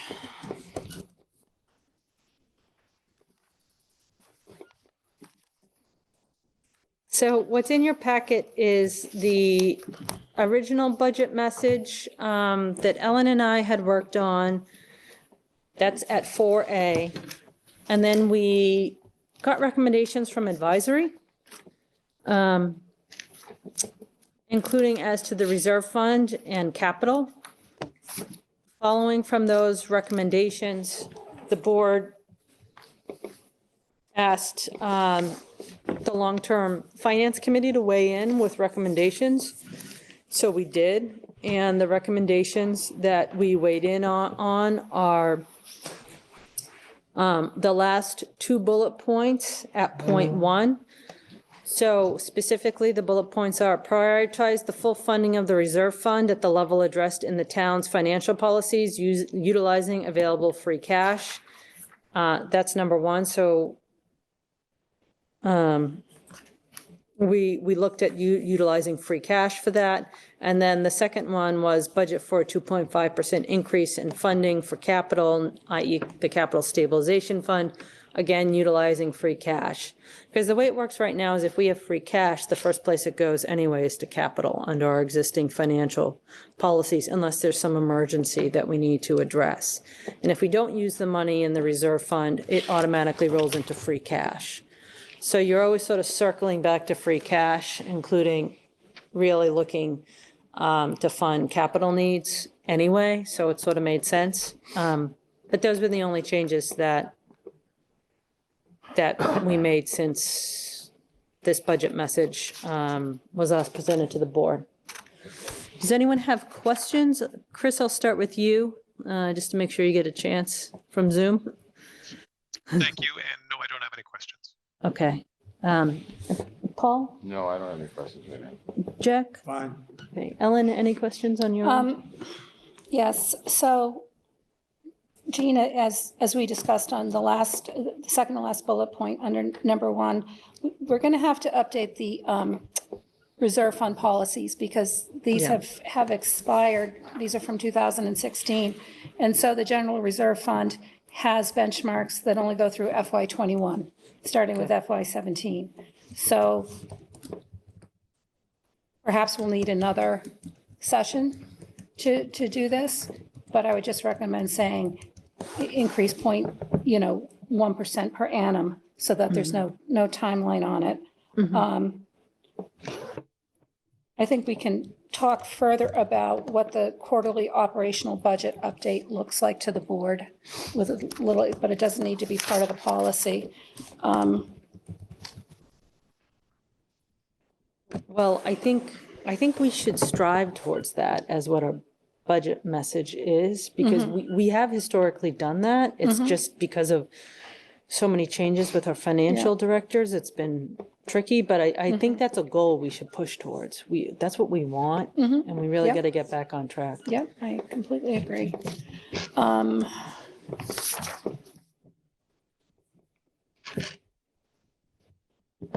And then just, I'm gonna be the naysayer here on point 5 at the very end.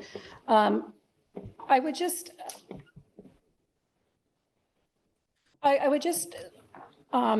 end point number 5 with including allocating resources. And instead of saying support an annual parade, you could take that to a community event. Yeah, that's a good point, because it looks like we're trying to figure out what those community events are as we speak. I'm fine with striking out everything after support after point 5. Is everyone okay with that? Paul, I see nods. Jack? Fine. Okay, Chris, fine. Okay, so with that strike through, so it sounds like the only change actually is, Ellen, to just strike that through, but everything else remains the same, and we need to update the reserve policies. Correct. Okay. Yep. Would anyone like to make a motion to that effect? I'll make that motion.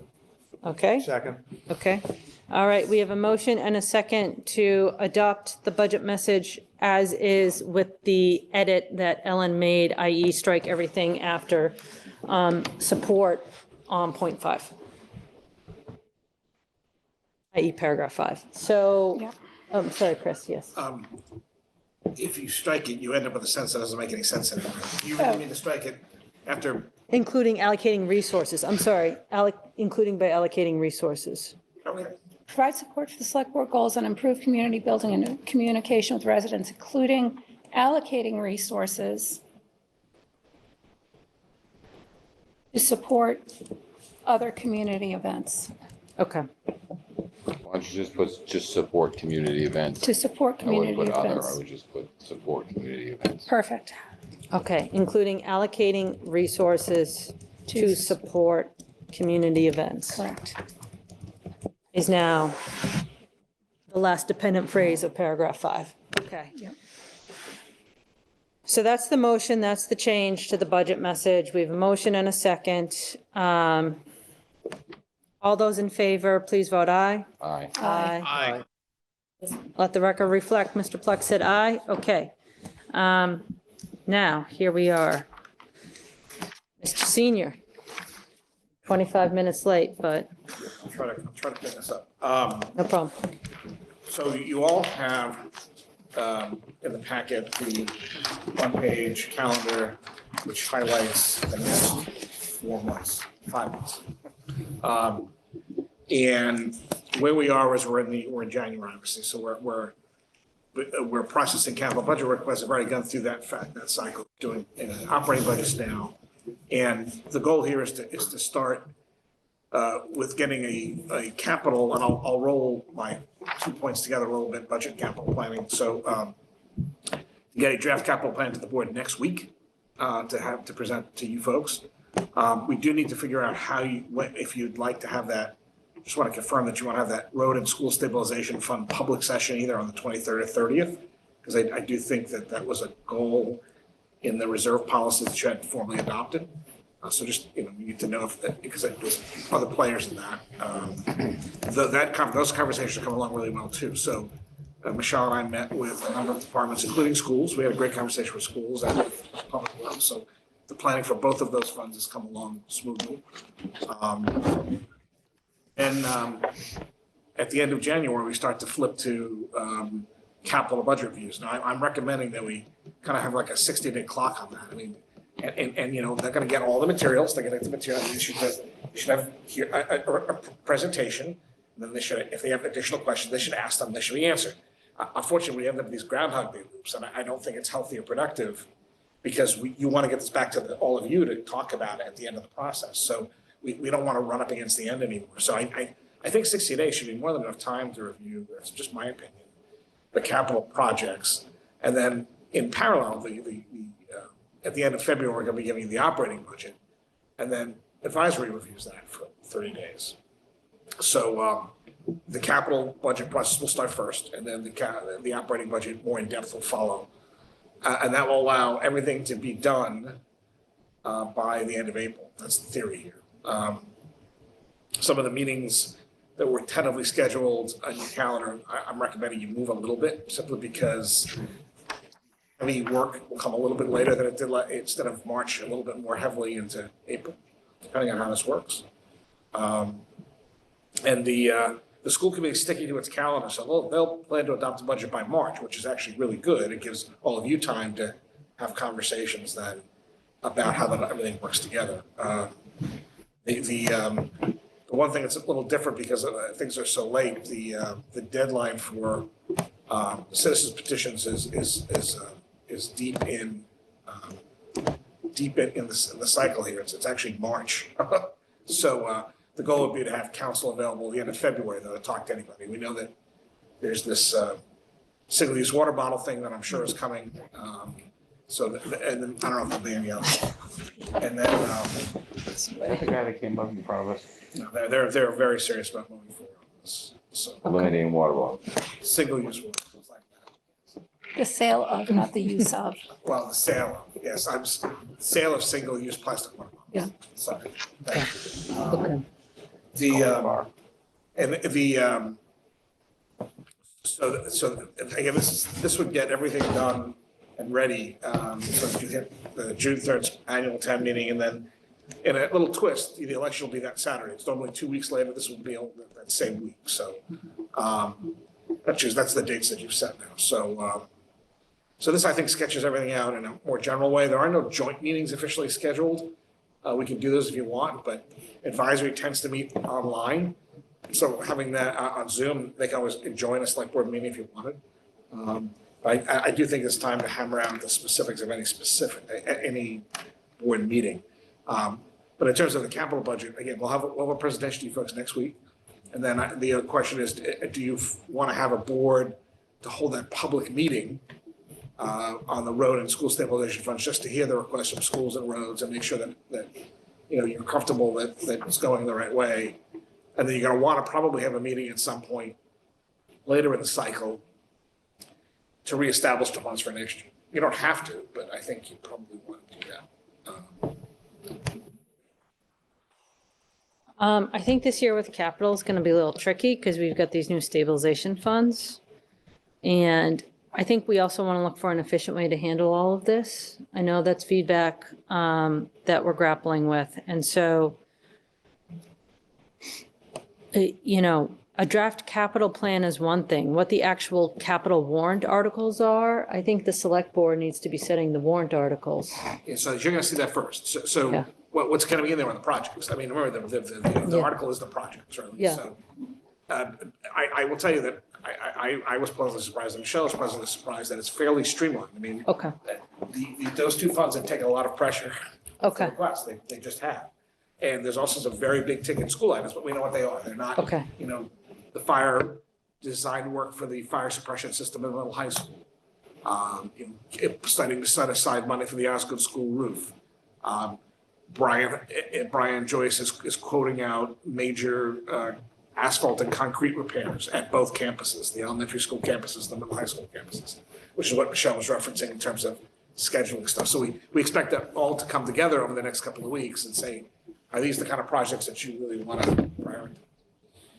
well, and I'm just thinking out loud and welcome feedback from my fellow select board members. Would it make sense for capital to look at the proposed articles and then we want their recommendations by the end of February and we work with the schools and we get it all done by then? Like if it's straightforward, we want them to vet it in a few weeks and then let's wrap it up. We'll have one hearing on road and school stabilization fund requests. Because what happens is like, we do the plan and then there's a lot of back and forth, I feel, that is after the plan and the warrant articles sometimes evolve. Yes, and I don't think that should happen. The goal is for that not to happen so much this time, is Yeah. to say, here's the plan. The select board has reviewed it, policymaking board. It fits with the select board's goals, the school committee's goals, however that all clicks. Yeah, Facilities and public works have been heard. Okay, these are the projects, capital, we want you to look at. It's kind of like the budget, right? If advisory doesn't, in some communities, the advisory committee builds the budget. It doesn't work that way here, right? It comes from here. The same thing with the capital plan. The capital plan really comes from my office, and then we had started to bring it to you folks first, and then the pandemic came. I think coming back to you folks first is really important, because, again, there might be tweaks in it during this course of the process. I don't think so much this year. I think I'd like us to get on a path where we have these conversations early. yeah, we get want to on the make it policy efficient. path, and then the capital budget committee isn't being asked to come up with a capital budget. They're being asked to review the projects and vet them to make sure that, we've gotten all the efficiencies out of them. Yeah. It's also really not their role to determine, if the school committee says the number one priority is, painting the building, that's the number one priority for the school committee. It's not the capital budget committee determination that it's not. There may be a difference of opinion among everybody at the end of the day when you find that amount of money. That said, I think in this first cycle, it's also important to set achievable projects that everyone's on board with. And one of the things is also to mention with the school fund, that it's a very public, the fire alarm system is super critical, has to be done, right? But nobody sees it.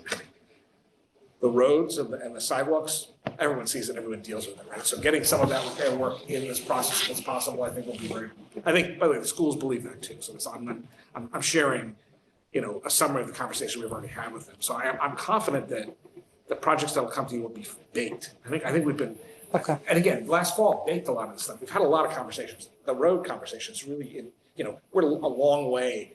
We're not trying to figure out what's on the plan. We have a plan. It's how much of the plan can we fund. So if I'm making sense, did you have, look like you had a question from you. I feel like, Ellen, you had a thought. Maybe Just not. two. Okay, go. So will the capital plan that you present to us be financially affordable within the capital reserve fund? Well, Okay. within our boundaries of our spending. Okay, so it's not like the old days where every department sends to them, $4 million worth of projects and they have $1.9 million to spend. So it's going to be a plan that fits into the 1.9 million or whatever is in the capital fund. With an understanding that there might be some things that are like, what's gonna happen with the 41 Highland Avenue? Those are conversations that might still not have fully evolved. Right. That's, and there's that extra money that's gone to capital reserve. So some of those conversations may continue to develop, right? And we'll be looking for the board to say, we wanted you to do this, we'd like you to do this. But in terms of, we need a couple of trucks at DPW, and these are the 8 roads that need to get done. I think we have those pretty under control. Okay. So part B to that thought, and I apologize, is so if something in the capital plan after complete vetting says, we're not ready for this just yet, okay, there's more work to be done. Is there a plan B that says, okay, well, this we were going to put off until, 2026, but maybe now that can move in? We're trying to have some of those conversations now. Okay. So particularly with some of the big school projects, because you want to know that we can do them, right? And one of the other conversations we had is, okay, well, we have a finite amount of space. So it would be nice if we paved the middle high school and the Osgood and Deerfield campus at the same time. But if we did that, we'd wipe the rec program out because we'd have to shut down both campuses. And you wouldn't have, so we're going to have to, we're figuring out, kind of how to stage some of this. Same thing with Milliken, right? We do the tennis courts, and that's not going to affect the ability to use the field. But we have to think about that a little bit, right? If we're going to dig up Norfolk Road and have a soccer tournament, it's probably not a good feed. So we're trying to get to a point where we thought through that. At the same time, on your point is well taken, there could be things that say, well, maybe after more thought, or something happens, right? Something could break, right? Right. And then we have to pivot. Or suddenly a grant opportunity comes along that we didn't know. Maybe Senator O'Connor said, oh, look, the state is, or Governor Healy says, I think we should really prioritize X. Okay, we'll get right in line for that. I think we've, though, developed a fairly comprehensive, we have the AI3 study that was, studied. We have a long list of projects, and Paul's committee with the roads and sidewalks, I do think we have to have those conversations continuously, though, to keep that going. But I think we have 2 or 3 years of projects in the queue, and if we have to tweak one for another, I think we can. Okay. All right. And then I just have one more comment. We've talked about a public hearing, but I'm looking at the policy, and it's a joint meeting with school capital budget, school facilities and advisory. I called it a joint review. I didn't say. Oh, I thought someone said it was a public hearing. It's No, not a sorry. public hearing. No, it's a joint. It's a joint meeting. Okay, thank you. Just so you're on the same, I think the goal is to have you all on the same page, right? Thank you. So if everyone's okay with this, maybe we can reach out to the schools, capital and advisory to see. And I'm looking at this wondering, is this maybe a little early for this? I don't know. It probably, well, we've got one more meeting in between, so we can get some feedback on. I actually think we have a little flexibility in the calendar, but it's going to disappear very quickly, and all it's going to take is a bad snowstorm. Yeah, when we get or- backed up. Yeah, so we don't. Okay. Okay. Let's see if that's something that we can do on the funds and then lay that to bed. And, okay. So Chris, you're up next. All right, so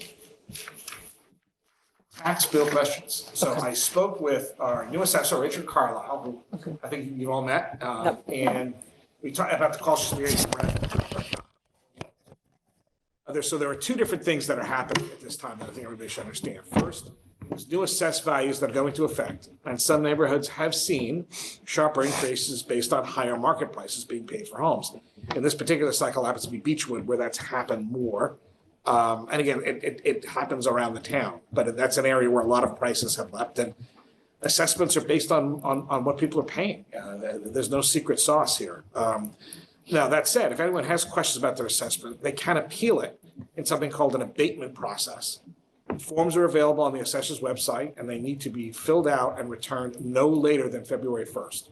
So I would encourage everyone to do that as soon as possible. I'll make sure there's more on social media this week, letting people know about that. You can contact the assessor's office as well, come in person during regular business hours, or it's extension 5124, 383-4100, extension 5124. So give a call or stop by, and all of the materials are up on the website. So if you go to the website, you'll see all the assessed values and all of that. And if you have questions, there's a lot of explanation on the website. That said, the assessors are there to meet with folks and answer questions. It's also, you know, if you want to file an abatement form, that's totally fine, but you can't be later than February 1st. If you are, you're out. There's no exceptions to that rule. It's a state rule. So that's one. Now, the other is entirely different. The second change deals with the approval of the debt exclusions at the special town election in November. The two special funds for road and schools went into effect immediately. So once they were voted in, they were created. That means the full amount of the fund, the $800,000 for the roads and the $1.5 million for the schools are being collected now and will be available at the annual town meeting to spend. That was the point, to create the funds, fund them, and have that money ready to go right in the spring. It also means, though, that the entire amount is being collected over just 2 cycles instead of 4. So instead of it's being spread over 4 tax bills, it's only being spread into 2. February and May, as opposed to August, November, February, and May, because the funds didn't exist in August and November, so they're being kind of clustered in those 2 bills. So, for example, rather than having 4 $50 payments for roads and 4 $100 payments for that median $1 million house, you're getting 2 $100 payments for the roads and 2 $200 payments for the schools. Next year, the funds will be spread over the 4 tax bills, so they'll go back to the balance. So people are seeing both of those things. So some of their values have gone up. Our tax rate would have fallen this year if we didn't have these new funds. So just so people understand that. That said, these are critical investments that people voted for pretty solidly. And unfortunately, it's just this tweak of, the goal of getting that money right available, because there's real projects that need to be done at the schools and there's work to be done on the roads. It just means that it's a little concentrated. So that's the explanation. So I know it's frustrating. It will level back out next year. We'll also start to see, by the way, the last of the school debt from 20 years ago falls off. And then we'll probably start borrowing next year or in the spring for next year for the police fire station. But that is going to be a slow ramp up. It's going to be several years before we're really borrowing on that. So I can't promise my own taxes will look like next year, but the school debt is falling off and then these will be spread out. So you should see a leveling off in the FY25 cycle. I'm not the assessor, but does that give you a good enough answer, I think? Questions? Okay, thank you, Chris. So it's tricky just because of timing. If we want to use the money, we have to do the impact to the tax bill, which timing wise, you're always sort of jammed depending on where you put it during the year. And but then it will start to level off once we get into the regular cadence of like the 4 quarterly bills. It'll smooth back out next fiscal year. The good news, though, is that people voted for it. It's going right into effect, right? So, I mean, I realize Yeah, you get the money. Yeah. So the school roofs, the concrete and asphalt work, road pavement. That's all going to be able to happen now, not in 2 years. So, Don't we have to make special authorizations? for future years? Yeah. You're right. At town meeting, Jack, this will have to be allocated at town meeting to spend, but it'll be available immediately. So you don't But have to. doesn't the select board have to authorize spending it? That's already happened Right. for this year. For this year? So when you get to town meeting will just allocate the money. That's how it'll work. But by the way, it's only a majority vote now. They've changed the rules. So. But we have to Jack's point, we set the tax rate. We decide what the fund is for FY 25. Yes, you're going to need to do that. Yeah. And you can do that in the spring this year, or you could do it in the fall. I mean, because of the tax rate is set in the fall. So. Yeah. Okay. All right. And this one. And then, okay, any more on that one? No. Okay. And then the other one is the preserve. So we talked in December. I've been in contact with the state. Their local, I forget what LIP stands for. I should know this, right? But they're Local initiative. Thank you. The folks who handle this at the state level. So I've been talking with their coordinator of that for weeks, and so they said, hey, could you just hold a letter, please? Because we're going to reach out to Greystar and see if we can make something happen. I said, okay, I'll. So it's the holidays anyway. So I said, they've now since talked to Greystar, and it turns out they don't actually own the property. They only manage it. It's a company called True America that owns it. They're a West Coast company based in LA that buys complexes like that. And they know I'm from Massachusetts, but they're really a West Coast company. They're expanding eastward. And I said, well, we need contact information. So today I finally got contact information from the state for their director of accounts. And I'm going to reach out to them and say, hey, we'd like to meet. You know, you're an important player in the town. The select board really wants to meet and we want to have a conversation. So I will have that out tomorrow, I hope. And I also follow up and say, hey, we'd like to, you know, I'm hoping that Greystar will also reach out and say, look, we're trying to have a meeting. We do have, I've sent you all a copy of the regulatory agreement. We have the authority to look at their rental rolls anytime we want. Now, we've never done that. And I don't want to have to start quoting sections of the agreement to them. That said, they should have provided us the new contact information because it was Avalon. It's not them anymore. And I don't have anything saying who the new contacts are. So I want to reach out directly, but positively based on your direction and say, hey, we want to be in contact. It's really important we talk and go from there.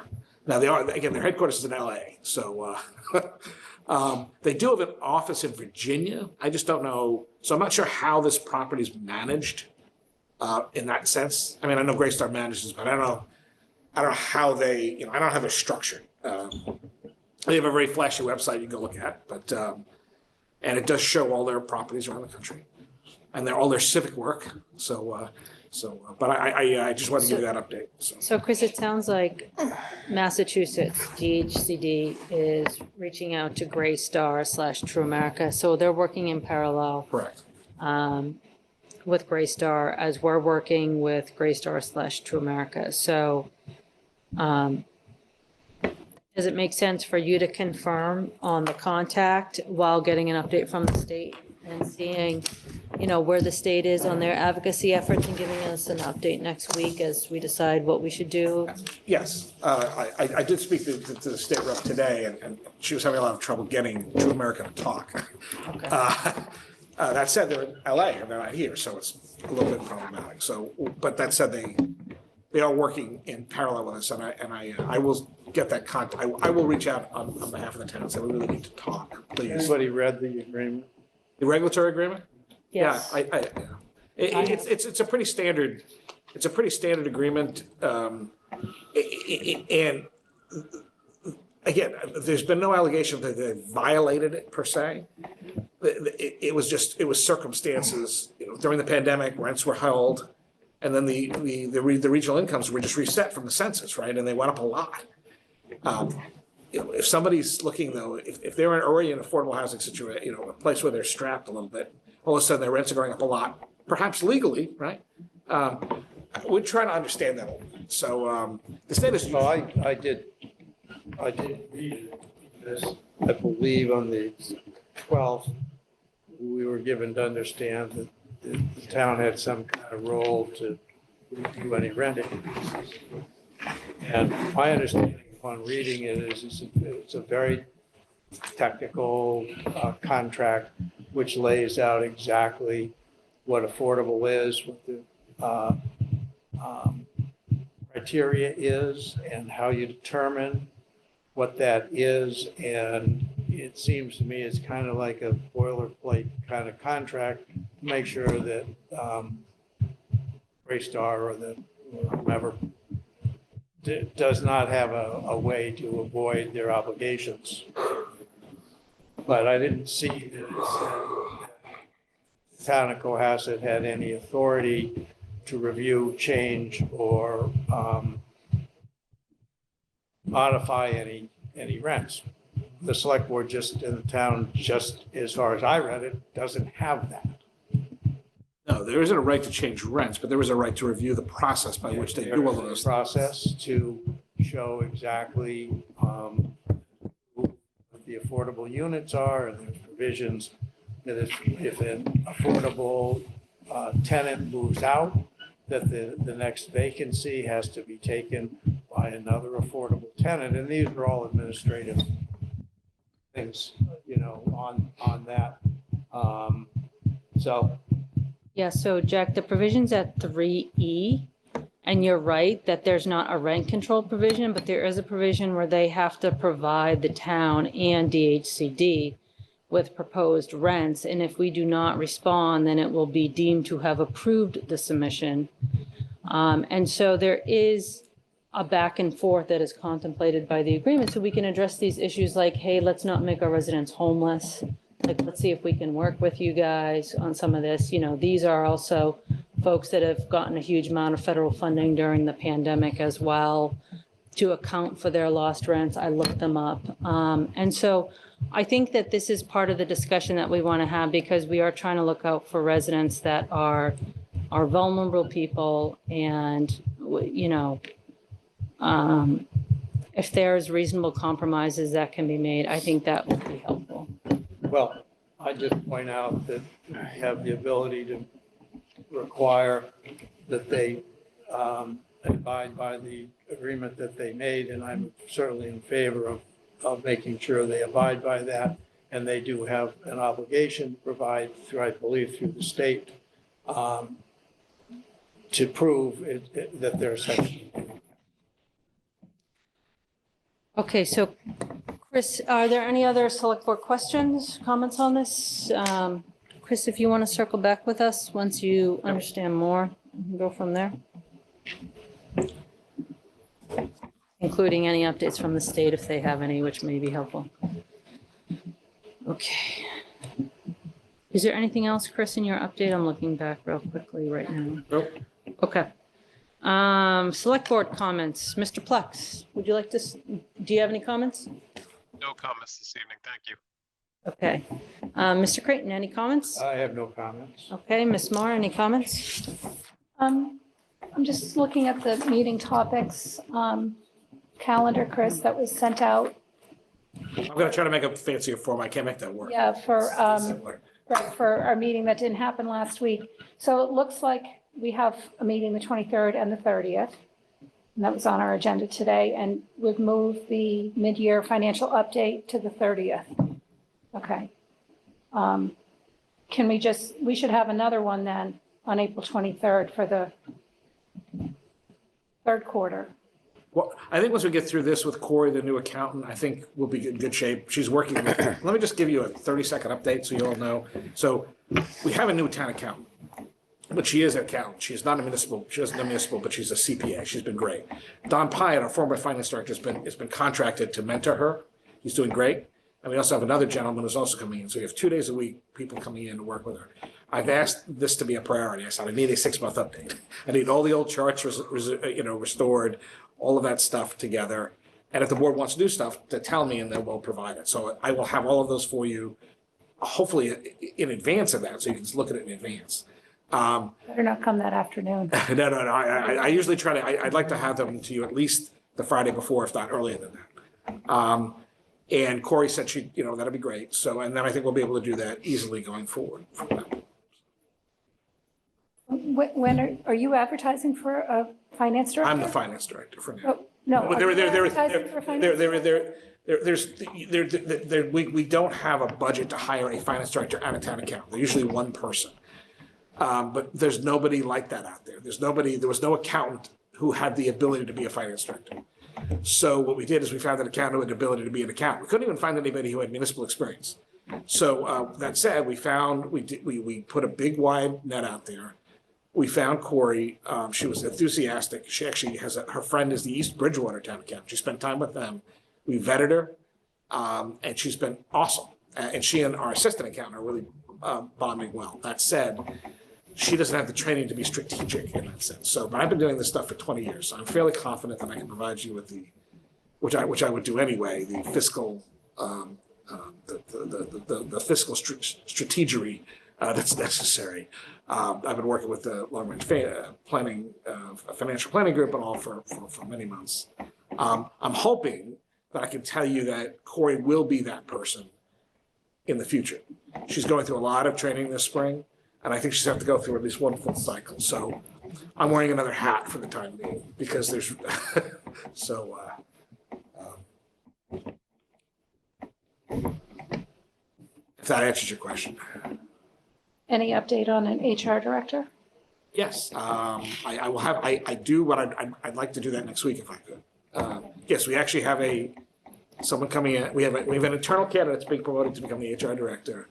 And we're gonna make a couple of other tweaks, and I'd like to do that a little more in depth next week, to give that candidate a little more time to talk to her team. So, but we sealed that deal last week, and we also have an ad out for communications director. We have 4 interviews next week. I'm just a communications specialist, which is great, and we're still trying to find somebody in public works. So if anybody want to work at the ITF, just send them our way. If they have a CDL or want to get a CDL, we have a mentoring training program. We'll actually even pay to get somebody a CDL. Then they have to stay with us, or they have to pay us back if they leave. So, We seem to be having a bit of a turnover. How many staff people in the past 18 months have lost? I have to check. We really haven't actually. We've actually been fairly stable. I mean, we lost. Our HR director went to Norwell to become the assistant town manager. Our finance director came to us for a year, decided she didn't really like it, and wanted to go back to the Cape.